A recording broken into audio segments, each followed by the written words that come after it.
English. Welcome to Oral English. Wow!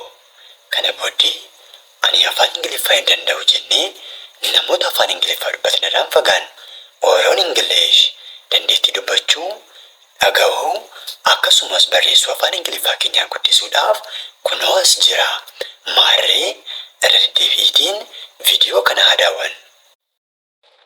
Kutaa keenya har'aa keessatti immoo agayyoonaan tokko tokkoon wantoota ilaalaa turre walii galatti ni ilaalla. Maarree aga xumura qophii keenyaan waliin turaan affeerraa keenya Oral English afaan Ingiliffaa bifa salphaa ta'een baruudhaaf Oral English filannoo keessan jalqabaa godhadhaa.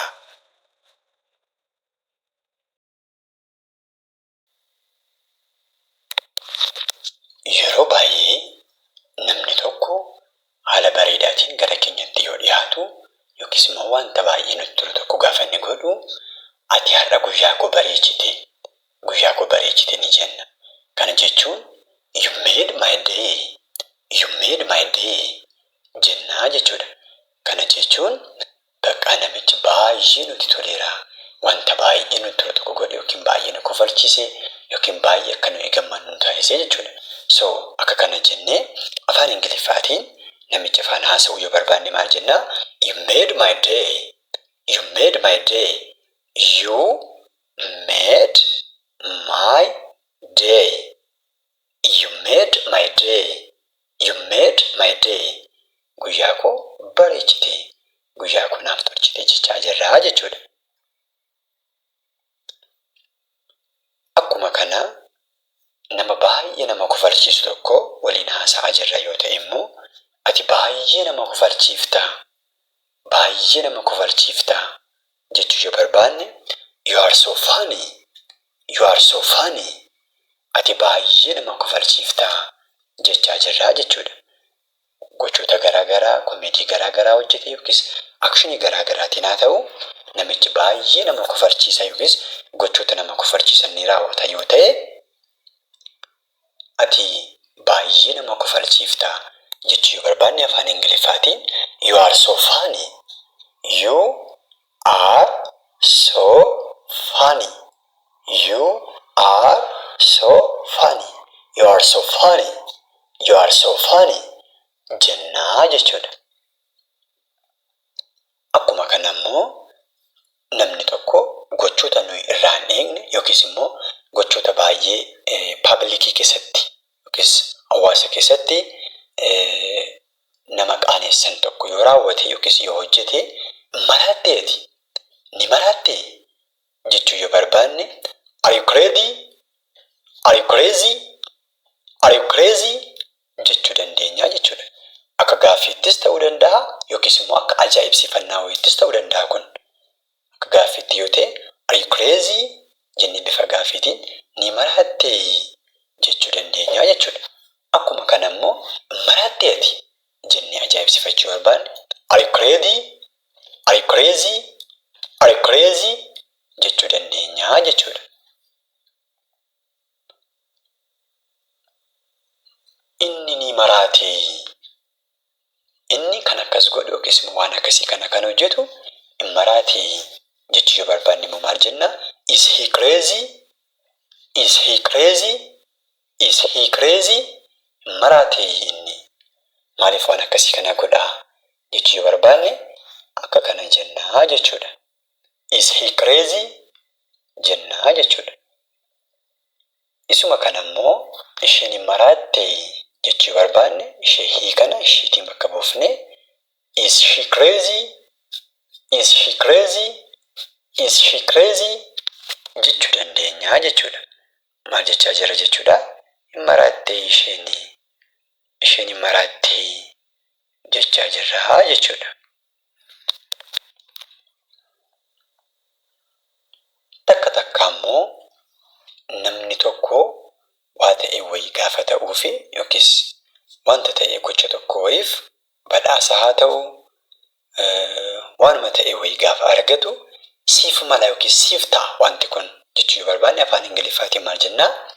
You deserve it. Siif mala, siif ta'a wanti kuni jechaa jirraa jechuudha. Maal jenna jechuudha afaan Ingiliffaatiin?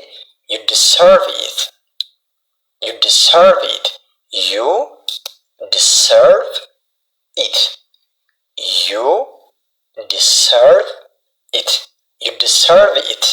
You deserve it. Yeroo baay'ee waan kana ni fayyadamna. So akkana jennee afaan Ingiliffaatiin siif mala siif ta'a jechuu dandeenya jechuudha. Akkuma kana immoo nama tokko baay'ee jajuu yoo barbaanne yookiis immoo baay'ee ati dhiira ati akka kana sin jajjabeessa jechuu yoo barbaanne afaan Ingiliffaatiin maal jennaa? Yeroo baay'ee nam tokko waan tokko gaafa godhu shamarran haa ta'u dhiira, shamarran haa ta'u dhiira sin jajaa, sin ajaa'ibsiifadhaa yookiis immoo ati dhiira hin jennaa jechuudha gocha tokko gaafa raawwatu. So kun afaan Ingiliffaatiin maal jennaa? I dare you. I dare you. I dare you. I dare you. I dare you. I dare you. I dare you. Jechuu dandeenya jechuudha. Kun bakka nama sana baay'ee ajaa'ibsiifanneerra yookiis baay'ee jajaa jirraa jechuudha. Gocha inni hojjeteef yookiis wanta inni godhe sanaaf yookiin achievement isaaf haa ta'u baay'ee akka jajaa jirru itti himaa jirraa jechuudha. You are such a sweetheart. Nama tokko immoo ati jaalallee garaa kooti. Just jireenyuma hawaasaa keessatti namni tokko jaalallee baay'ee ni qabaata yookiis immoo namootatti dhiyaatu baay'ee ni qabaata. So isaan kana keessaati ati jaalallee garaa kooti. Baay'een si amanadhaa ati jaalallee garaa kooti jechuu barbaanne afaan Ingiliffaatiin maal jennaa? You are such a sweetheart. You are such a sweetheart. You are such a sweetheart. You are such a sweetheart. You are such a sweetheart. You are such a sweetheart. You are such a sweetheart. You are such a sweetheart. Ati jaalallee garaa kooti. Ati jaalallee garaa kooti jechuu barbaanne afaan Ingiliffaatiin akka kana jennaa jechuudha. You are optimistic.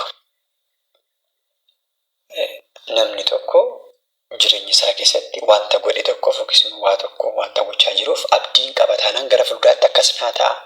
Fuuldura akka kanadha jedhee waan hojjetuuf waan gaarii wayii ofii eega yoo ta'e afaan Ingiliffaatiin ati abdii gaarii qabda yookiis immoo ati waan gaarii eeggatta hojii kanaadhaaf jechuu barbaanne maal jennaa? You are optimistic. You are optimistic. You are optimistic jennaa jechuudha. You are optimistic. You are optimistic. You are optimistic. You are optimistic jennaa jechuudha. Kun namichi wanta gochaa jiruuf yookiis immoo activity isaa sanaaf outcome gaarii bu'aa gaarii yookiis immoo gaarii akka ta'uu fi akka abdachaa jirutti himaa jirra jechuudha. Na hubattee taa'ii wanta nam tokko waa tokko hojjete yookiin bifa gaaffii yookiin immoo na hubatteetta wanta nama jechuu barbaade na hubatteetta ati yaada koo argatteetta hin jenna yeroo baay'ee. So kana afaan Ingiliffaatiin ati na hubatteetta waan jechuu barbaade na hubatteetta jechuu barbaade you got me. You got me. You got me jechuu dandeenya jechuudha. Na argatteetta waan jechuu barbaade na hubatteetta yaada koo hubatteetta jechaa jirra jechuudha. You got me. You got me. Yeroo pronounce goon you got me. You got me. You got me. Na argatteetta, na hubatteetta. Yaada koo argiteetta yookiin immoo yaada koo hubatteetta jechaa jirra jechuudha. Akka takka waan akkasii you got the point. Waan akkas akkasii faani jenna. Inni karaa biraan you have got a heart of gold.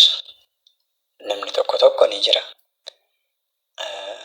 Gochoota isaatiin haa ta'u waan tokko tokko wanta inni hawaasa keessatti yookiis immoo hiriyoota isaa keessatti godhu ilaallee ati laphee gaarii qabda. Ati onnee gaarii yookiin laphee gaarii laphee namaa laafu laphee gaarii ni qabda jechuu barbaanne you have got a heart of gold. You have got a heart of gold. You have got a heart of gold. You have got a heart of gold jechuu dandeenya jechuudha. Ati laphee warqii qabda jedha afaan Ingiliffaasaa kana jechuun baay'inaan Oromiffaatiin laphee gaarii qabda. Laphee baay'ee namatti tolu qabda jechaa jirra jechuudha. You have got a heart of gold. Are you with me so far? Are you with me so far? Hanga ammaatti ana waliin jirtaa? Hanga ammaatti na waliin jirtaa? Jechuu yoo barbaanne are you with me so far jechuu dandeenya jechuudha. Isuma kanaa pluraalii yoo ta'e kana jechuun namoota baay'eetiin ana waliin jirtu jechuu barbaannes are you with me so far jennaa jechuudha. Tokkuma wanti jijjiiramu hin jiru. Leave it. Leave it.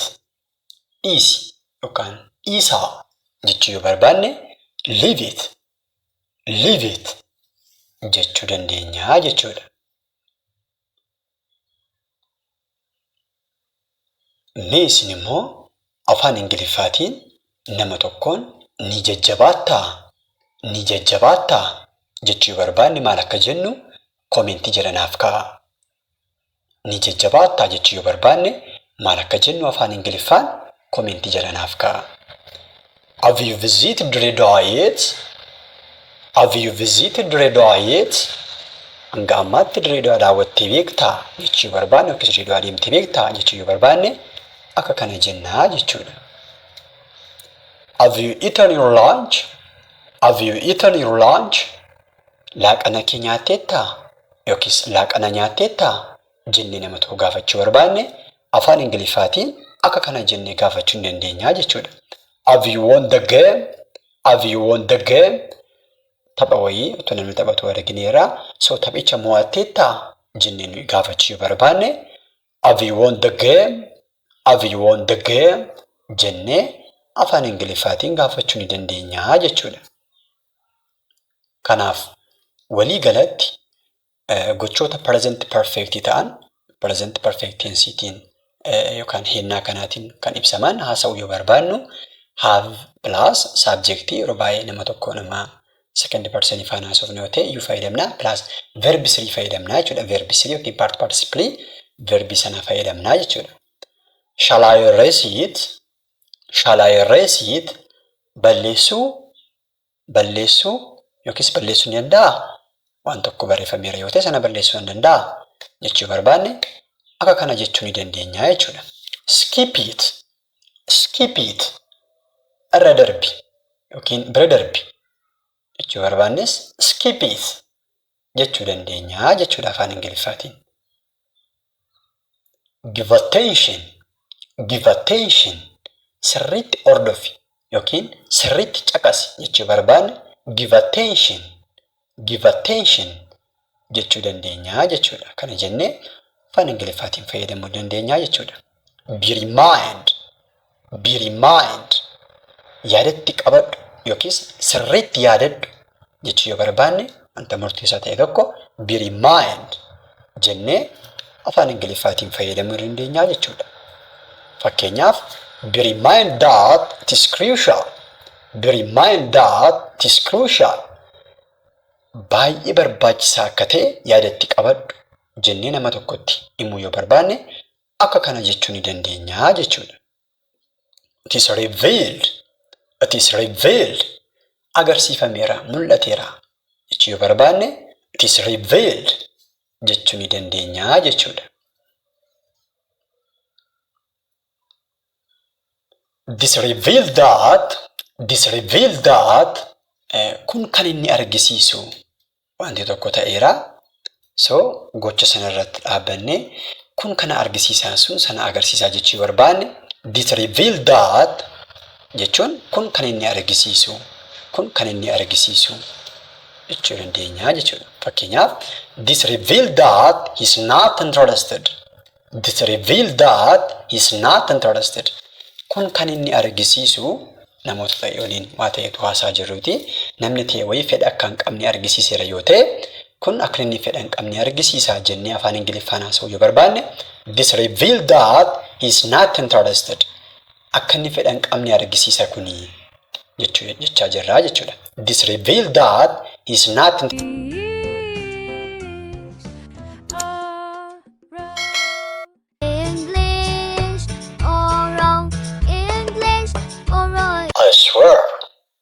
I swear. Waan tokko baay'ee itti walii galle yookiin baay'ee amannee nan kakadha jechuu barbaanne I swear dandeenya jechuudha. Baay'ee itti amanneerra jechuudha wanticha. Fakkeenyaaf I swear that he is here. I swear that he is here. Nan kakadha asuma jira. Inni asuma jira yookiin as jira abaluun jechuu yoo barbaanne kana jechuu dandeenya jechuudha. Kabira I swear that you haven't done yet. I swear that you haven't done yet. Nan kakadha hagayoonaatii hin xumurre. Ati hagayoonaa hin xumurre nan kakadha jechuu barbaanne immoo akka kana jennaa jechuudha. Kanaaf wanticha itti baay'ee amannee akka kanadha jennee abaluun as hin jiru, abaluun jira, akkas gooteetta, akkanan goone nan kakadha jechuu yoo barbaanne I swear that jennee waan barbaanne jechuu dandeenya jechuudha. I hope for jedheen abdadha. Akka kana ta'a jedheen abdii akkasii qaba jechuu barbaanne immoo I hope for jechuu dandeenya jechuudha. Alaallu fakkeenyaaf I hope for a brighter tomorrow. I hope for a brighter tomorrow. Boriin koo yookiin fuuldurri koo ifaadha jedheen abdadha jechuu yoo barbaanne akka kana jennaa jechuudha. Kabira I hope for success in my endeavors. I hope for success in my endeavors. Carraaqii kana keessatti nan milkaa'a jedheen abdadha. Carraaqiin koo kun akka na milkeessu nan abdadha jechuu barbaanne akka kana jechuu dandeenya jechuudha. So I hope for jennee kun abdii qabaachuu keenya jechuun immoo jedhiin abdadha isa jedhu bakka bu'aa. So kana fayyadamnee wanta jechuu barbaanne immoo itti fufnee galchinee akka kana jennee afaan Ingiliffaatiin fayyadamuu dandeenya jechuudha. Inni karaa biraan how's the day oolmaan akkamii oolmaan akkam ture jennee nama tokko gaafachuu barbaanne how's the day jechuu dandeenya jechuudha. Isuma kana immoo how'si fayyadamnee waaqa biraa gaafachuu barbaanne how's the life jireenya akkamii jiruuf jireenya akkamii jennee yeroo baay'ee namanii gaafanna. So how's the life jennee afaan Ingiliffaatiin nama tokko gaafachuu dandeenya jechuudha. Omaan jedhu jireenya yookiis omaan jedhu oolmaan jechuu barbaanne immoo not too bad jechuu dandeenya jechuudha. Kana jechuun omaan jedhu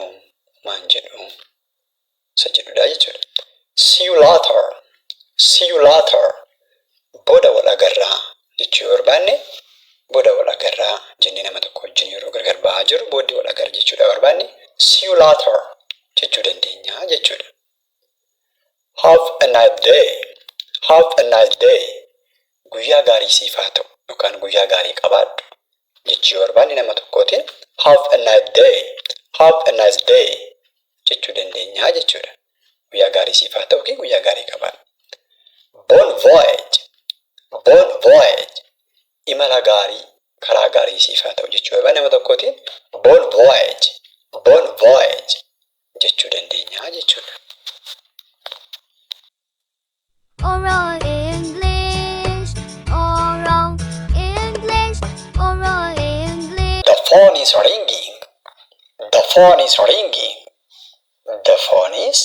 ringing. Bilbilli bilbilamaa jira jechuu yoo barbaanne afaan Ingiliffaatiin akkanatti fayyadamuu dandeenya jechuudha. The phone rang. Bilbilli waameera. Bilbilaa jira yoo ta'e waameera jechuu yoo barbaanne akka kana jechuu dandeenya jechuudha. I picked up the phone.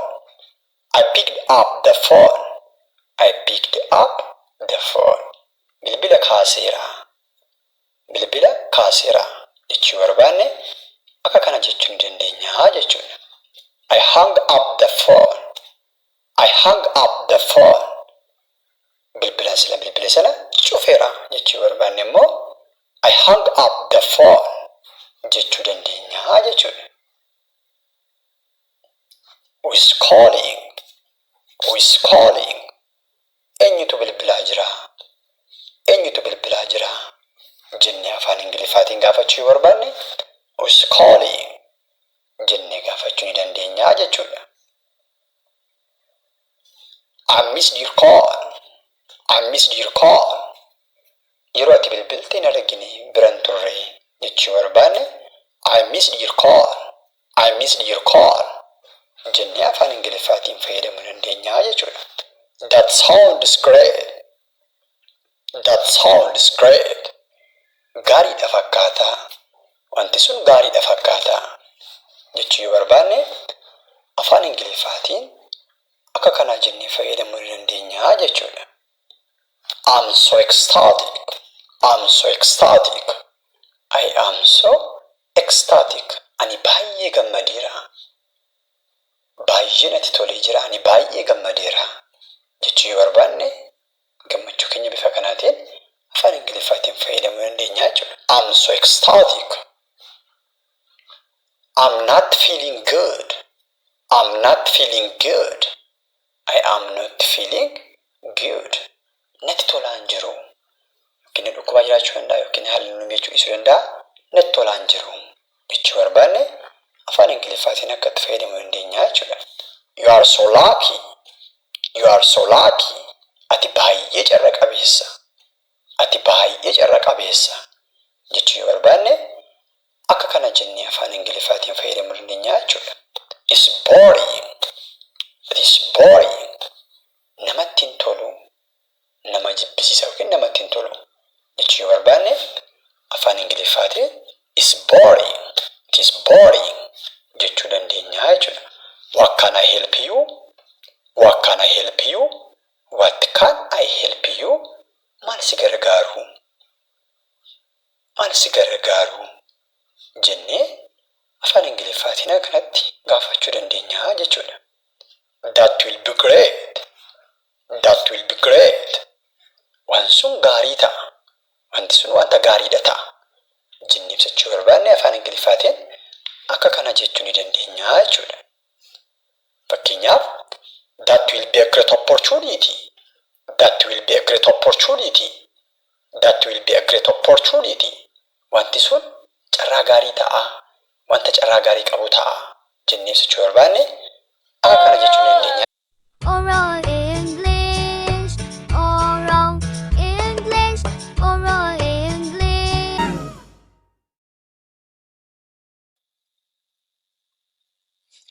Have you finished the homework?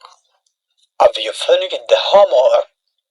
Hojii manaa fixxeettaayi jennee afaan Ingiliffaan gaafachuu barbaanne akka kana jennaa jechuudha. May I borrow your pen? May I borrow your pen? May I borrow your pen? Scriptoo kanaaf argisuu dandeessaa? Jennee afaan Ingiliffaan akka kanatti gaafachuu dandeenya jechuudha. Would you mind? Would you mind? Would you mind? Sitti dhaga'amaayi, qarrisi jedhaayi. Isa jennu jechuudha afaan Amaariffaatiin. Would you mind? Jennaa jechuudha afaan Ingiliffaan.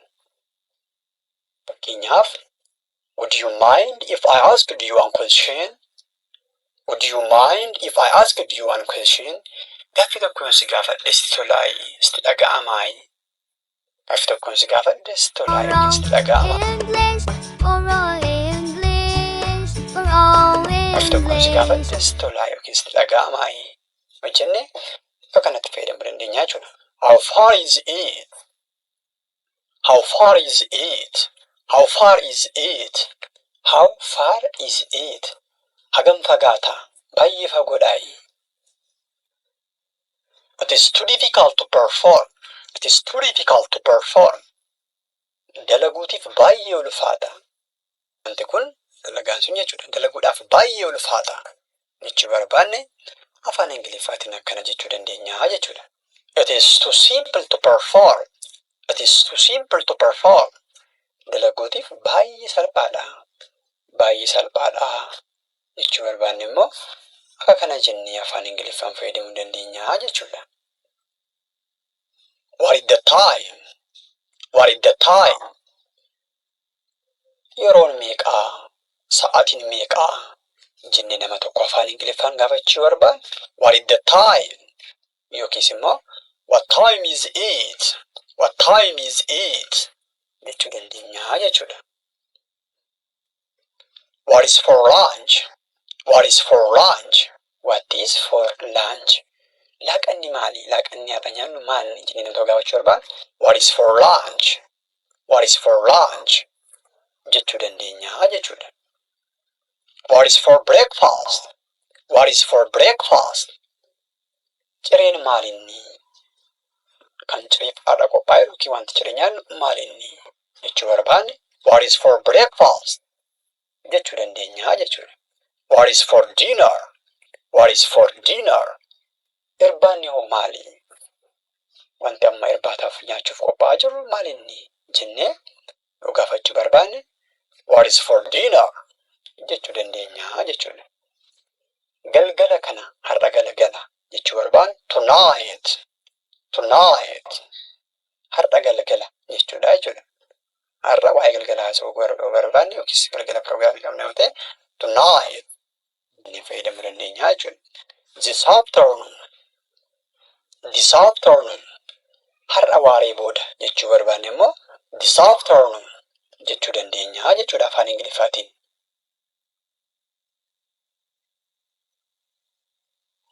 Har'a ganama jechuu barbaanne immoo this morning. This morning. Har'a ganamaa. Akka kana jennee afaan Ingiliffaatiin fayyadamuu dandeenya jechuudha. Oral English, oral English, oral English. I thought, I'm not, where have you been?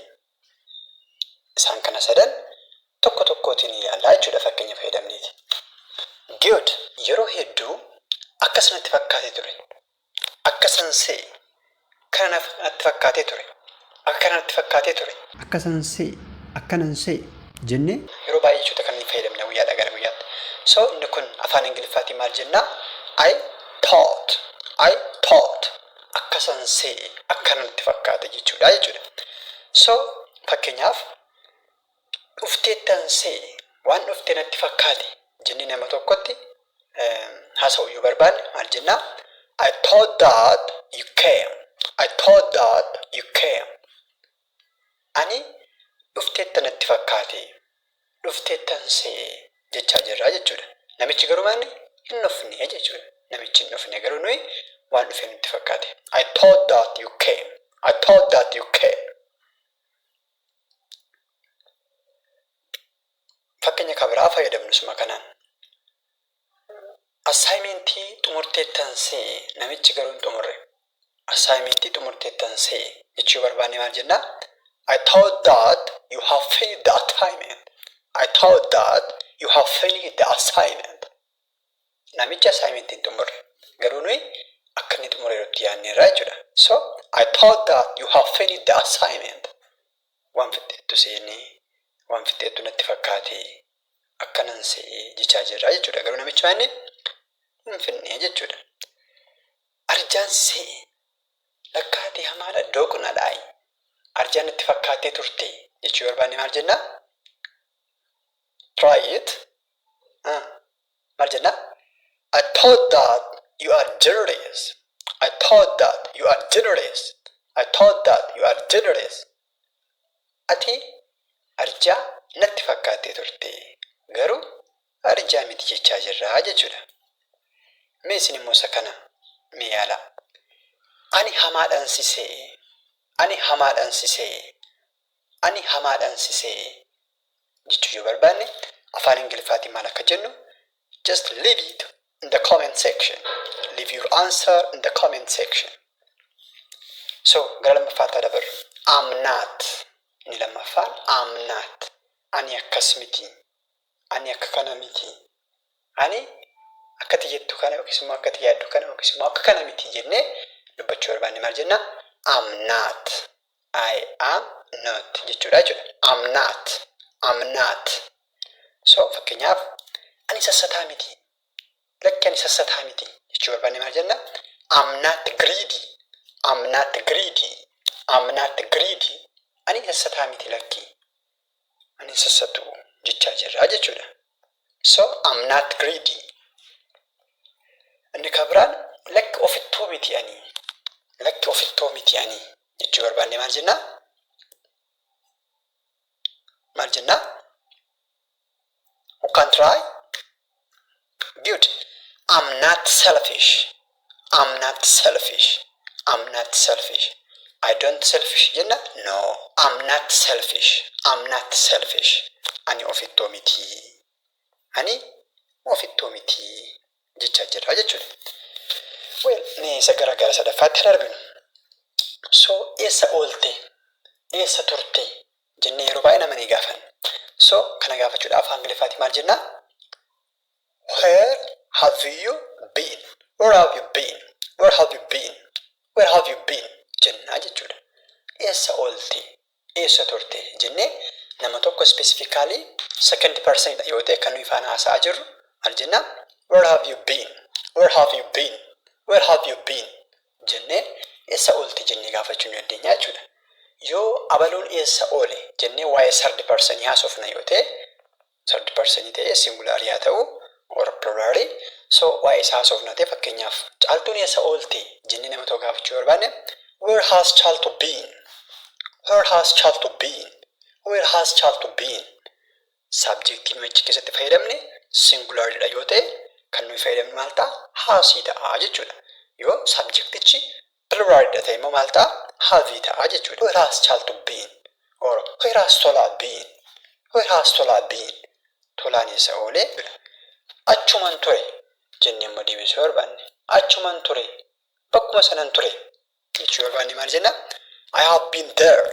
I have been there. Ture jennee deebisuu barbaanne. I have been there.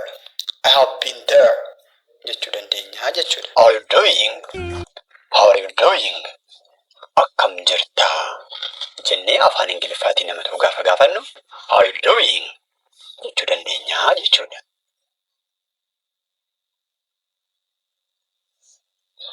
Are you holding up? Are you holding up? How are you holding up? Jajjabaachaa jirtaa namni tokko miidhama keessa yookiin gadda keessa jira yoo ta'e jajjabaachaa jirtaa akkamii jechuu barbaanne akka kana jennee fayyadamuu dandeenya jechuudha. How's your brother doing? How's your brother doing? Obboleessi kee akkamii nagaa isaatii jennee gaafachuu barbaanne akka kana jennee afaan Ingiliffaan fayyadamuu dandeenya jechuudha. How old are you? How old are you? Umuriin kee meeqaa? Umuriin kee meeqaa? Jennee nama tokko gaafachuu barbaanne akka kana jennee afaan Ingiliffaatiin fayyadamuu dandeenya jechuudha. Oldest brother. Oldest brother. Obboleessi kee umuriin isaa meeqaa? Obboleessi kee umuriin isaa meeqaa? Jennee gaafachuu barbaanne akka kana jennee afaan Ingiliffaatiin fayyadamuu dandeenya jechuudha. Where are you from? Where are you from? Eessaa dhufte? Biyya kamii dhufte? Yookiis magaalaa kamii dhufte? Jennee nama tokko gaafachuu barbaanne afaan Ingiliffaatiin akka kana jechuu ni dandeenya jechuudha. Are you fine? Are you okay? Or are you fine? Jechuun ati fayyaadhaayi? Ati fayyaadhaa? Jennee nama tokko gaafachuu barbaanne afaan Ingiliffaatiin akka kana jechuu ni dandeenya jechuudha. What's up? Or what's new? What's up? What's up? Waan haaraa maaltu jira? Jennee gabaabaatti afaan Ingiliffaatiin nama tokko gaafachuu barbaanne what's up? Jennee gaafachuu ni dandeenya jechuudha. Waan haaraa maaltu jira? Waan haaraa maaltu jira? What happened? What happened? Maaltu ta'e? Maaltu uumame? Maaltu ta'e? Jennee afaan Ingiliffaatiin what happened? Jennee gaafachuu ni dandeenya jechuudha. I'm fine. I'm okay or I'm fine. Jenne ani fayyaa kootii. Ani fayyaa kootii. Jechuu barbaanne akkana jennee fayyadamuu dandeenya jechuudha. Waa'ee obboleessa keenya gaafatamne sanaaf innoo gaariidha, innoo nagaadha jechuu barbaanne he's good. He's good. He's good. Jennee afaan Ingiliffaatiin deebisuuf ni dandeenya jechuudha. Eessa deemaa jirtaa? Eessa dhaqaa jirtaa? Jennee nama tokko gaafachuu barbaanne. Where are you going? Where are you going? Where are you going? Where are you going? Jennee gaafachuu ni dandeenya jechuudha. It has been a while since we met. It has been a while since we met. Erga wal agarree xiqqoo tureera, yeroo muraasa tureera jechaa jirra jechuudha. It has been a while since we met. Faallaa kana ammoo ture baay'ee jechuu barbaanne. It has been a long time since we met. It has been a long time since we met. It has been a long time since we met. Erga wal agarree baay'ee tureera. Geejjiba tokkiin tiraanspoorteeshinii irratti baay'inaan fayyadamna. Drop me off, pick me up. Meeshaa ilaallu tokko tokkootiin. Drop me off at school. Drop me off at school. Mana barumsaa biratti na buusii. Mana barumsaa biratti bu'uun barbaada jechuu yoo barbaadne tiraanspoorteeshiniitii yeroo deemnu drop me off at school jechuu dandeenya jechuudha. Inni kabiraan hospitaala biratti na buusii jechuu yoo barbaadne at booddee ka jirtu jijjiiruutiin drop me off at hospital. Drop me off at hospital jennee bakka jijjiiruu dandeenya jechuudha. Inni kabiraan waa'ee third person haasa'uu yoo barbaadne drop him off at school. Drop him off at school. Drop him off at school. Sabiitti jijjiirree yookiin pronoun jijjiirree fayyadamuu dandeenya jechuudha. So totally drop plus pronoun objective pronoun plus off at jennee bakka barbaanne bakka sana gashuutiin p kan bakka buutu objective pronounidha. Him, me, her, she, them warra kana bakka buusuutiin fayyadamuu dandeenya jechuudha. Lamaffaan pick me up. Pick me up kan jedhudha jechuudha. Inni kun immoo faallaa sana achiitii na deebisii, achiitii na fuudhii. Iddoo akkasiin jira, iddoo akkasiitii na fuudhii jechuu barbaanne isa kana fayyadamna jechuudha. Pick me up from school. Pick me up from school. Pick me up from school. Pick me up from school jechuu dandeenya. Mana barumsaa biraati na fuudhii jechuudha. Pick me up from hospital. Pick me up from hospital. Pick me up from hospital. Pick me up from hospital. Hospitaalaan jira, hospitaalaatii na fuudhii. Gara mana na geessii yoo na deebisii jechuu dandeenya jechuudha. No, kan nama biraan moggaasuudha barbaanne. Pick him up from school. Pick him up from school jennee abaloon mana barumsaa jira yookiin abaloon iddoo akkasii jira achiitii fuudhii jechuu dandeenya jechuudha. Kun mana barumsaa jira achiitii fidii yookiin fuudhii jechaa jirra jechuudha. Mee akkan haa ta'u ni jenna. Kun let jennudha jechuudha. Meesti fakkeenyaaf let me go. Let me go. Let me go. Let me go jechuun mee nan deemu, mee adeemu jechuudha jechuudha. So let isheen jettu kun mee ka jedhu bakka bu'aa jechuudha. Let me eat. Let me eat. Let me eat. Let me eat. Mee nan nyaadhu jechuu barbaanne afaan Ingiliffaatiin let me eat. Let me eat jechuu dandeenya. Let me know. Let me know. Let me know. Mee natti himi yookaan mee natti himaa kan jedhu jechuu barbaanne let me know.